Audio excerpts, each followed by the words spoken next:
नमो भगवते वासुदेवाय। हरे कृष्णा भक्तों, श्रीमद् भागवत गीता से अध्याय 10वां विभूति योग। भक्तों, जैसे जैसे गीता का अध्याय बढ़ रहे हैं वैसे वैसे हमें श्री कृष्ण का तत्व समझ में आ रहा है धीरे धीरे। यदि भगवत गीता हमें समझ में नहीं आएगी और भगवान श्री कृष्ण क्या कहना चाह रहे हैं हमसे यदि हमें समझ में नहीं आ रहा है तो हमें सुनने से कोई फायदा, कोई लाभ नहीं है भक्तों।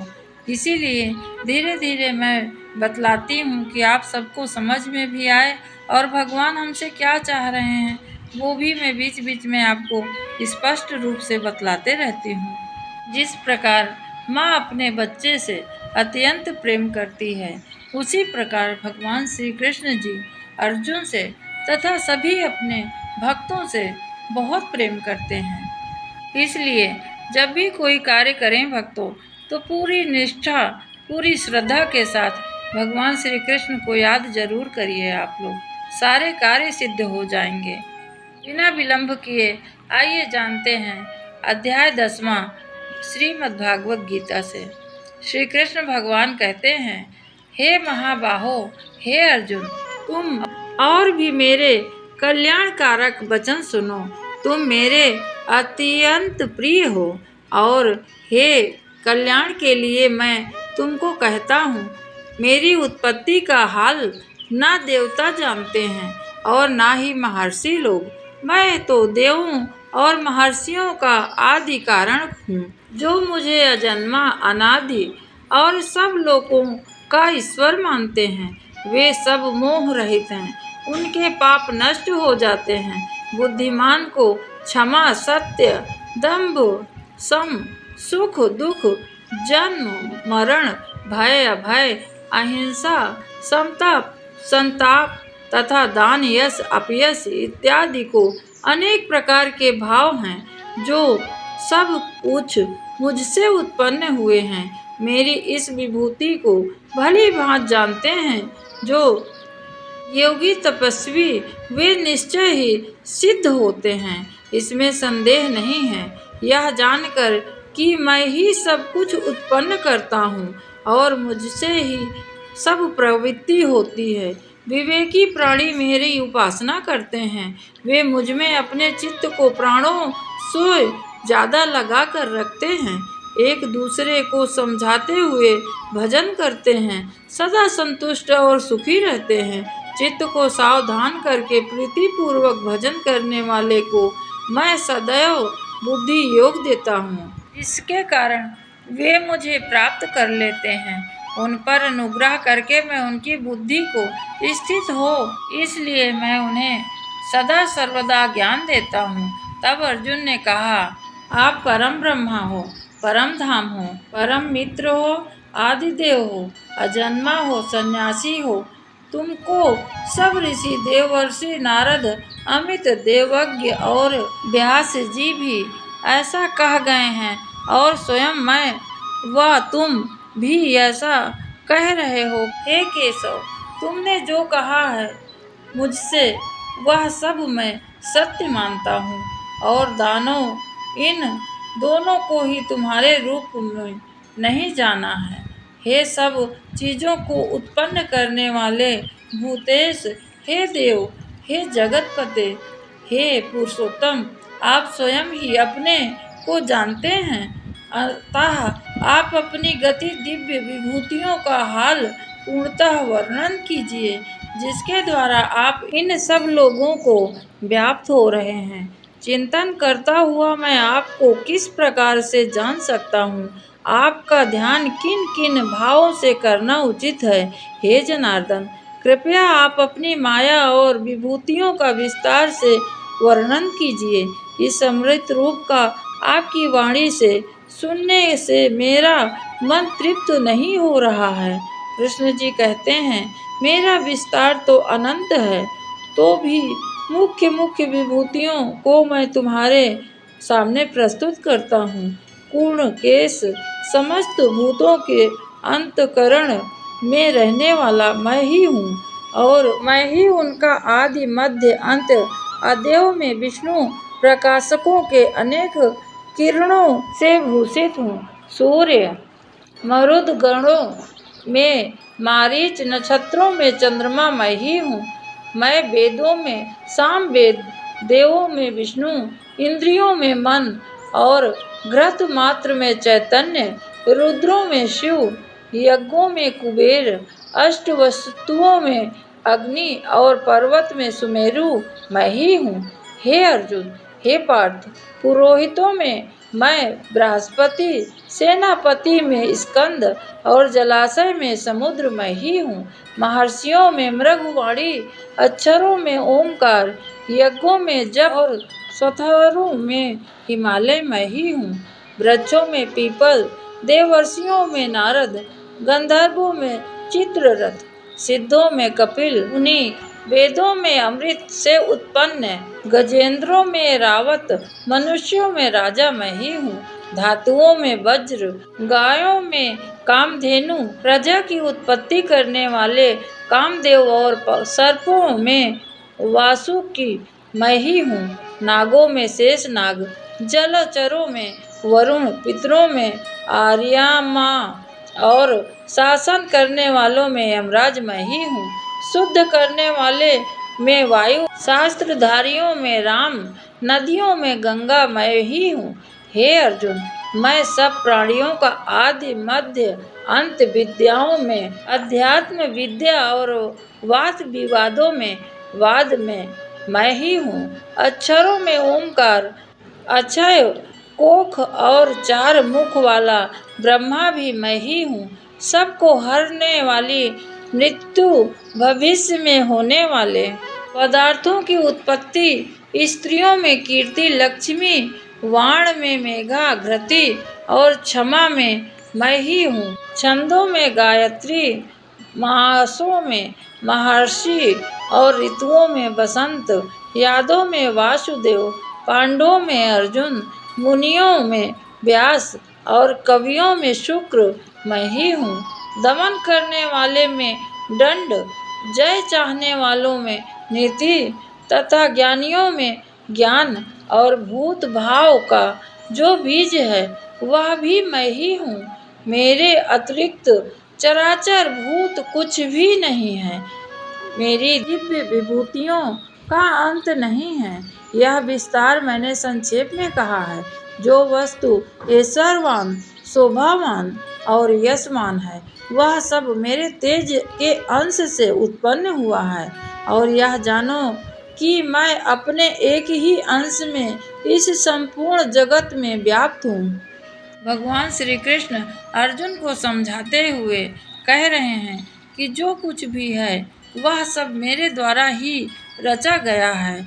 क्यों ना वो क्रोध हो, चाहे वो क्षमा हो, हानि हो, लाभ हो, जस हो या तो अपयश हो। जो भक्तों हम सब भोग रहे हैं सुख या दुख वह स्वयं भगवान है।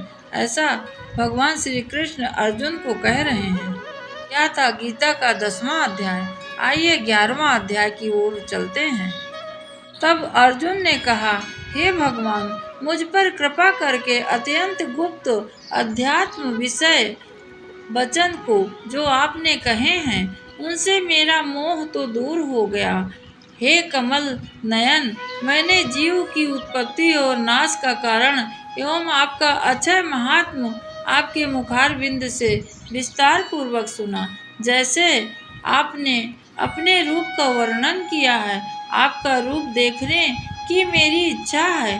हे योगेश्वर मधुसूदन, आप यदि मुझ पर कृपा करें और मुझे इस रूप को देखने के योग्य समझते हो तो आप अपना विराट रूप मुझे दिखाइए। भगवान जी ने कहा, हे पार्थ, नाना प्रकार के, नाना वर्ण और नाना आकारों में मेरे शत शत सहस्त्र सहस्त्र दिव्य रूप को देखो। हे भारत, तुम वसु, रुद्र, अश्वनी कुमार, मरुद गण और जो पहले कभी ना देखे थे ऐसे मेरे आश्चर्यमय रूप को देखो। गुण केश व चराचर सहित यह चरित्र देखो तथा और कुछ जो देखना चाहते हो यह भी बताओ। कि यहाँ मेरी देह में देख लो, परंतु इन नेत्रों से मुझे नहीं देख सकोगे, इसलिए मैं तुम्हें दिव्य नेत्र देता हूँ। इस प्रकार भगवान श्री कृष्ण अर्जुन को कहते हैं, उनसे मेरा विराट रूप तुम देख सकोगे दिव्य नेत्रों से। संजय ने धृतराष्ट्र से कहा, हे राजन, इस प्रकार श्री कृष्ण ने अर्जुन से कहा और उसको दिव्य दृष्टि देकर अपना अलौकिक रूप दिखलाया है। और उस विश्व रूप के अनेक मुख तथा अनेक नेत्र थे, उसमें अनेक अद्भुत दृश्य और उनमें अनेक सुंदर सुंदर आभूषण तथा दिव्य आयुधों से सुसज्जित थे। देह पर दिव्य पुष्प, दिव्य वस्त्र थे, दिव्य गंध देह पर लगे हुए थे। उस समस्त आश्चर्य युक्त अनंत देव के सब ओर मुख दिखाई देते थे। आकाश में हजारों सूर्य की प्रभा एक साथ हो तो भी उस महात्मा की प्रभा की समानता कैसे करेगी। उस समय अर्जुन ने देवादिदेव के शरीर के अनेक प्रकार से विमल इस समस्त जगत को एकत्रित देखा। अर्जुन आश्चर्य से चकित हो गया और उसकी शरीर रोमांचित हो गई। उसने सिर नवाकर हाथ जोड़कर कहा, हे देव, आपकी इस देह में सब देह विभिन्न विभिन्न प्राणियों के समुदाय, कमलासन पर बैठे हुए देवताओं के ईश, ब्रह्मा, संपूर्ण ऋषि और दिव्य सर्पों को मैं देखता हूँ। हे विश्वेश्वर, तुम्हारे अनेक भुजा, अनेक उदर, अनेक मुख, अनेक नेत्र हैं, अतः आपका रूप अनंत है। आपके अंत का आदि को मैं नहीं देख सकता हूँ, किंतु समस्त विश्व में आपका ही रूप देखता हूँ। आपको किरीट युक्त गदा चक्र धारे चारों ओर से देदीप्यमान तेजो राशि, सर्व चमकते हुए अग्नि सूर्य की भांति प्रकाशवान, दुर्भिक्ष और अपरंपार देख रहा हूँ। मैंने मन से तुम ही ब्रह्मा जानने की वस्तु, विश्व का महान आधार, नित्य सनातन धर्म के रक्षक, पुराण पुरुष हो। मैं आपको आदि, मध्य और अंत से रहित अनंत शक्ति, अनंत भुजा, चंद्र सूर्य नेत्र, जिसके ऐसे कांतिमान अग्नि से सदृश मुख वाला, अपने तेज से कांति से इस संपूर्ण संसार को तपाते हुए देख रहा हूँ।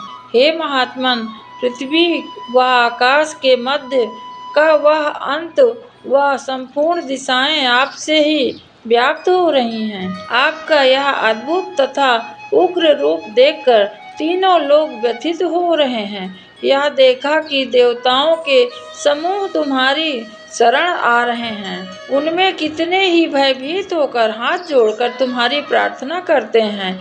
महर्षि और सिद्ध का समूह नाना प्रकार से तुम्हारी प्रशंसा कर रहा है। रुद्र, आदित्य, वसु, संध्या, विश्वदेव, अश्वनी, मारुत पिता, गंधर्व, यक्ष, असुर, सिद्ध अनेक संग विस्मित होकर आपकी ओर टकटकी लगाकर देख रहे हैं।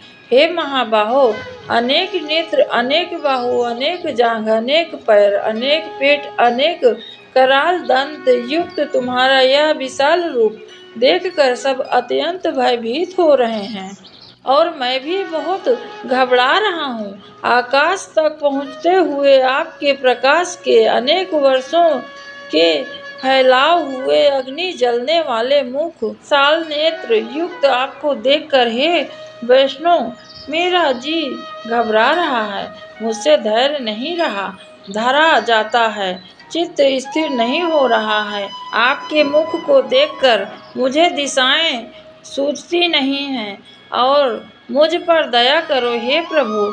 धृतराष्ट्र, दुर्योधन पुत्र अनेक राजाओं सहित तथा भीष्म, द्रोण, कर्ण तथा हमारी ओर से मुख्य जितने भी योद्धा हैं, विकराल मुख में शीघ्रता से प्रवेश कर रहे हैं।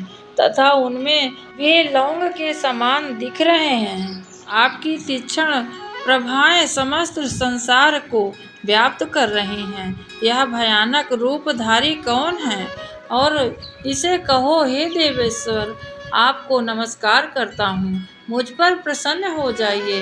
हे जगत कर्ता आदि पुरुष, आपको जानने की मैं इच्छा करता रहता हूँ, क्योंकि आपकी यह प्रवृत्ति मेरे समझ में नहीं आती है। भगवान कहते हैं, संसार का नाश करने वाला और उग्र काल समस्त जनों का संहार करने के लिए आया हूँ। तुम्हारे युद्ध न करने पर भी ये वीर जीवित नहीं रह सकेंगे। अतः तुम उठो अर्जुन, और शत्रुओं का संहार यश को लेकर इस समृद्धिशाली राज्य का भोग करो। हे सव्यसाचिन, उनको मैंने पहले ही मार रखा है। तुम केवल निमित्त मात्र हो, और मेरे मारे हुए द्रोण, भीष्म तथा अनेकों वीरों को तुम फिर से मारो, और योद्धा को मारो, और घबराओ मत, युद्ध करो, तुम युद्ध में शत्रुओं को जीतोगे। संजय ने कहा। इस प्रकार श्री कृष्ण जी के वचन सुनकर मुकुटधारी अर्जुन ने हाथ जोड़कर कंपति और भयभीत हुए भाषा में विनय करने लगे तथा प्रणाम करके नम्रता पूर्वक कहने लगे, हे ऋषिकेश, आपके गुणगान करने से संसार प्रसन्न और प्रेम मग्न हो रहा है। राक्षस डर कर दिशाओं की ओर भागते जा रहे हैं, और सिद्ध पुरुष आपको नमस्कार करते हैं। हे महात्मन अनंत, हे देवादिदेव, आप ब्रह्मा से भी श्रेष्ठ हो। आपको देवता क्यों ना नमस्कार करें, और समस्त आप हो तथा इन दोनों से परे अक्षर आप हो। हे अनंत रूप, आप आदि देव हो, पुरातन पुरुष, विश्व के परम आधार हो, ज्ञाता तथा श्रेष्ठ हो। श्रेष्ठ स्थान आप हो, विश्व का विस्तार करने वाले आप हो। आपकी महिमा न जानकर मैंने आपको अपना मित्र मानकर, हे कृष्ण सखे, ऐसा तो तिरस्कार से कहा जो प्रमोद से तथा स्नेह से। अब मैं आपसे इन सभी बातों की क्षमा मांगता हूँ, और मैंने परिहास से विहार, सोते बैठते उठते भोजन करते, अकेले अथवा मित्र के मध्य में आपका अपमान बहुत किया है। हे प्रभु, आपके समान कोई नहीं होगा। मैं आपसे अतुल प्रभाव में किसी को नहीं देखा, इसलिए हे तुमको मैं झुक कर प्रणाम कर रहा हूँ और प्रार्थना करता हूँ, मुझ पर आप कृपा करिए। हे देव, जैसे पिता पुत्र के, मित्र के प्रति पति पत्नी के अपराध को क्षमा करता है, वैसे ही तुम मेरे अपराध को क्षमा करो। हे देव, जो पहले कभी नहीं देखा ऐसा आपका रूप देखकर प्रसन्न हूँ, परंतु भय से मेरा मन व्याकुल हो रहा है, इसलिए आप पहले जैसे रूप को धारण कर लीजिए। तथा हे देव, हे जगत निवास, आप प्रसन्न हो जाएं। हे सहस्त्र बाहु, हे विश्व मूर्ति, मैं फिर आपको वही आराम का सौम्य रूप देखना चाहता हूँ, जिस रूप में गदा और हाथ में चक्र धारण किए हुए रखते हैं, मैं वही देखना चाहता हूँ। श्री कृष्ण भगवान ने कहा, हे अर्जुन, मैंने प्रसन्न होकर यह तेजमय अनंत आदि विश्व रूप अपने योग के प्रभाव से तुमको दिखलाया हूँ, जिसको तुम्हारे अतिरिक्त सबसे पहले किसी ने नहीं देखा था। मेरा ऐसा भयानक रूप तुम देख कर व्याकुल और मूढ़ न होना, भाव त्याग कर प्रसन्न चित्त होकर फिर तुम मेरा वही रूप देखो। संजय ने कहा। इतना कहकर श्री कृष्ण ने फिर चतुर्भुज और सौम्य रूप धारण कर लिया। अब श्री कृष्ण से अर्जुन ने कहा, हे जनार्दन, आपके इस सौम्य दिव्य मंगलमय रूप को देखकर अब मैं प्रसन्न चित्त से हो गया हूँ। और श्री कृष्ण बोले, हे पार्थ, मेरा जो विश्व स्वरूप तुमने देखा है, इसका दर्शन संभव नहीं है। देवता भी उस रूप की आकांक्षा करते हैं, हे अर्जुन, जैसा मेरा रूप तुमने देखा है, ऐसा रूप वेदाध्ययन, तप, दान, यज्ञ आदि कर्म द्वारा देखना भी असंभव है। जो कोई मनुष्य मेरी भक्ति के लिए कर्म करते हैं, मुझको ही सर्वोत्तम मानते हैं, मुझ में ही भक्ति रखते हैं, सांसारिक सुखों से मुड़ चुके हैं, संपूर्ण प्राणी मात्र वैर त्याग कर चुके हैं, वह मुझे प्राप्त कर सकते हैं। यह थी भगवत गीता का 11वां अध्याय। भक्तों, आप सब ज़्यादा से ज़्यादा माला, भजन, तप, ध्यान करिए। जिसके लिए हम इस धरती पर जन्म लिए हैं, वह भूलकर हम संसारिक के मोह माया में बंधे हुए हैं। धीरे धीरे अपने आप को समेटते चलिए। कुछ दिन और शेष बचे हैं हमारे जीवन के, जो कि हमें निरंतर भक्ति मार्ग पर ही चलना चाहिए। आज के लिए बस इतना ही, और दूसरा वीडियो लेकर आऊँगी। तब तक के लिए हरे कृष्णा। कृष्णाय वासुदेवाय हरे परमात्मने प्रणतक्लेशनाशाय गोविंदाय नमो नमः। भगवान कृष्ण आपकी हर मनोकामना पूर्ण करें, भक्ति दें।